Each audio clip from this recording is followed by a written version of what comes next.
How to set up shared printer on network.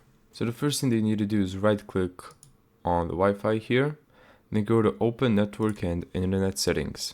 Then go to Network and Sharing Center. Here you're going to go to Change Advanced Sharing Settings. And now in Guest or Public, make sure that you turn on Network Discovery and File and Printer Sharing, and also do that for the private section here. Make everything enabled. Then go to All Networks. Make sure that all of this is enabled as well. So turn on password protected sharing and 128-bit encryption. Then you can save the changes. And now we need to share our printer. So go to the control panel. Now let's go to hardware and sound, devices and printers. And now click on the printer that you want to share. So just right click on your printer, go to properties, then go to sharing, check share this printer. Then click apply and OK.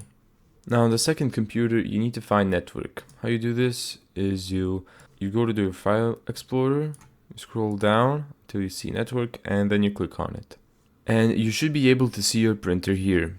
If you don't see it, you need to right click and just refresh until you see your printer. And then you can connect to it. Thank you so much for watching this video. If you found this tutorial helpful, make sure to give it a thumbs up and subscribe. And as always, see you in the next video.